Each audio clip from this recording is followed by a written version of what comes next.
Hey guys, this is Victor with Alarm CPA. Welcome back.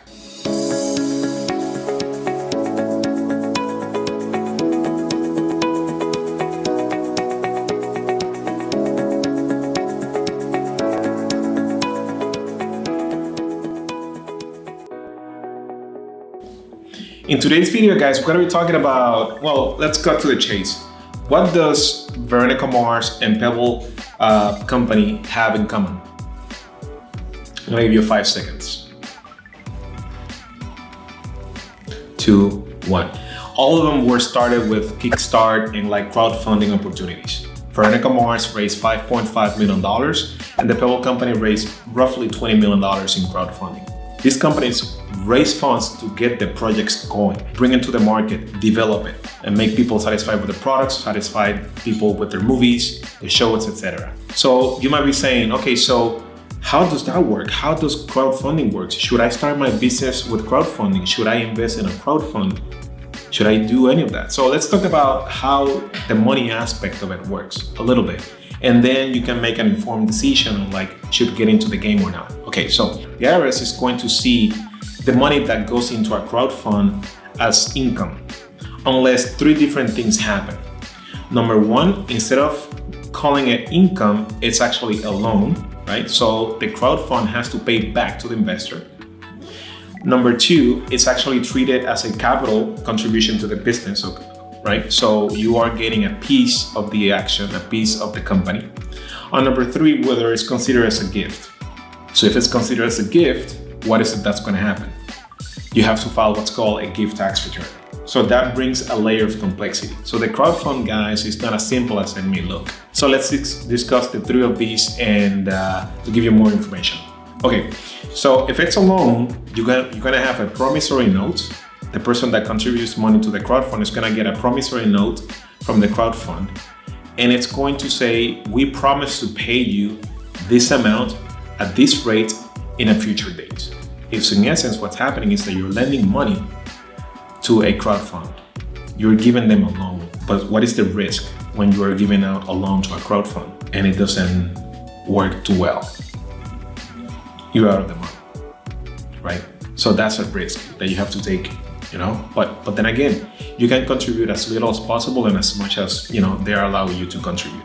So what's the number 2 aspect? Is capital contributed, right? So when you contribute capital into a crowdfund, you are actually part owner. You have part equity into the deal. So let's say into the example that we were discussing earlier, Veronica Mars, which is a very successful movie that came out a number of years ago.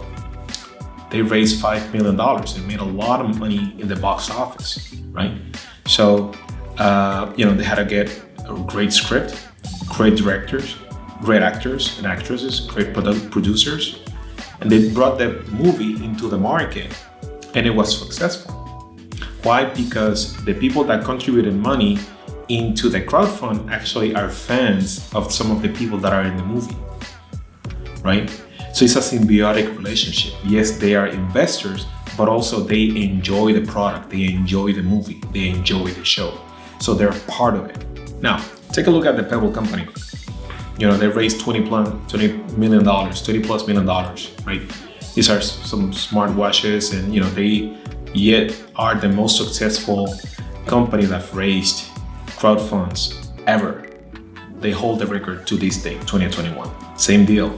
These are people that actually believe in the mission and the future of this company. So these are people that are raving fans of what this company represents.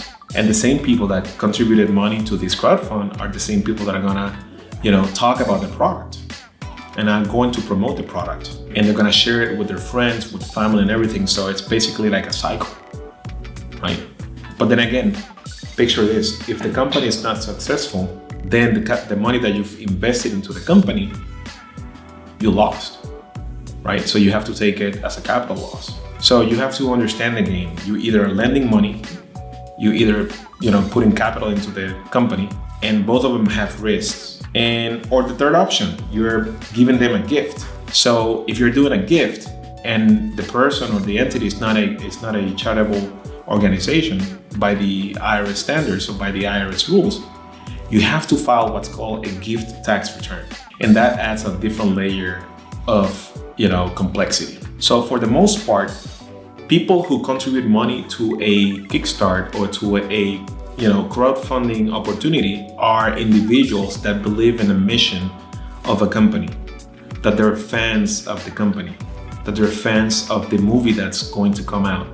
They believe in the mission, they believe in whatever it is that they're gonna do for the world or the society. They believe in it. And this is the way for them to support the start of this, endeavor. So always consider the following, guys.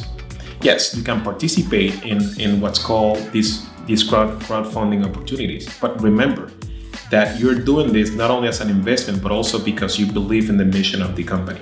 And then the way that you show your belief is with your support.